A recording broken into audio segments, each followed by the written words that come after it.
Pernah nggak sih kalian buka alat elektronik, terus ngeliat isinya yang, wah ruwet banget sama kabel dan komponen? Terus kepikiran, gimana caranya semua ini bisa nyambung dan bekerja? Tenang, kalian nggak sendirian kok. Hari ini kita bakal bongkar semua misteri itu dengan belajar bahasa universalnya dunia elektronika. Hukum dasar rangkaian. Oke, langsung aja kita mulai petualangan kita. Nah, peta ini yang bakal jadi panduan kita. Kita mulai dari yang paling dasar dulu, fondasinya, yaitu hukum Ohm. Habis itu, kita bangun ke atas pakai hukum Kirchhoff yang super kuat. Dan terakhir, kita akan kuasai dua metode analisis jitu yang bakal bikin kalian bisa mecahin hampir semua teka-teki rangkaian. Oke, kita mulai dari awal. Dari satu hukum yang jadi landasan buat semua hal lain di dunia elektronika. Beneran deh, kalau kalian cuma boleh ingat satu hal dari pembahasan ini, ya ini dia.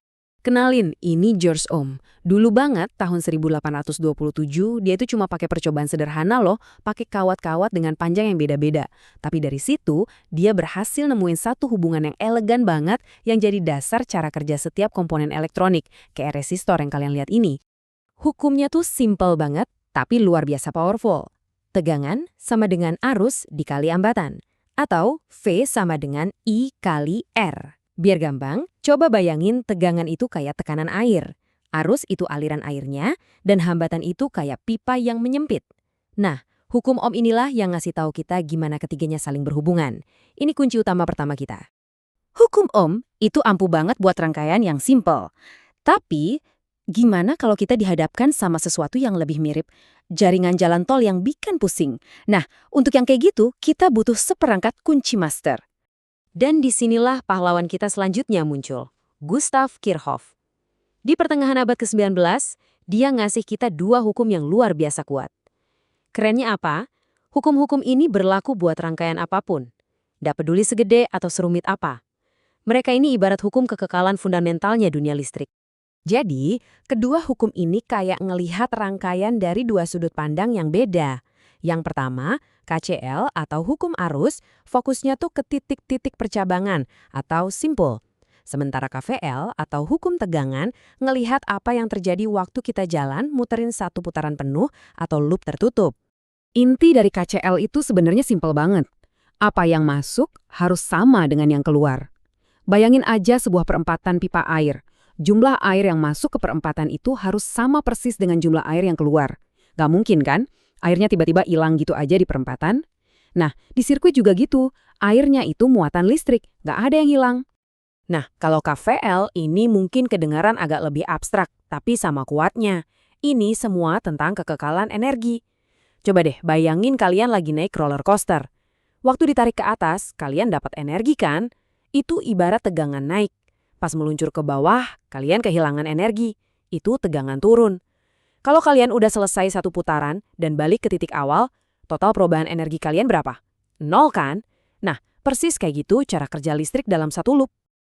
Oke, jadi sekarang kita udah pegang aturan mainnya. Tapi kan, tahu aturan aja nggak cukup buat menang. Kita butuh strategi. Sekarang yuk kita lihat gimana para insinyur mengubah hukum Kirchhoff jadi dua metode sistematis untuk membedah rangkaian yang paling rumit sekalipun. Metode pertama itu namanya analisis mesh. Gampangnya, mesh itu adalah loop paling kecil di dalam sebuah rangkaian, kayak panel-panel kaca di sebuah jendela. Nah, metode ini dengan cerdik menerapkan KVL, hukum energi kita tadi, ke setiap panel ini satu persatu, buat nyari tahu arus yang berputar di dalamnya. Asyiknya metode ini tuh kayak kita ngikutin resep masakan. Langkah-langkahnya jelas banget. Pertama, tandain semua panel atau meshnya. Kedua, terapkan KVL di setiap mesh buat bikin persamaan. Dan terakhir, tinggal selesaikan deh persamaan-persamaan itu. Beres. Ini pendekatan yang dijamin berhasil.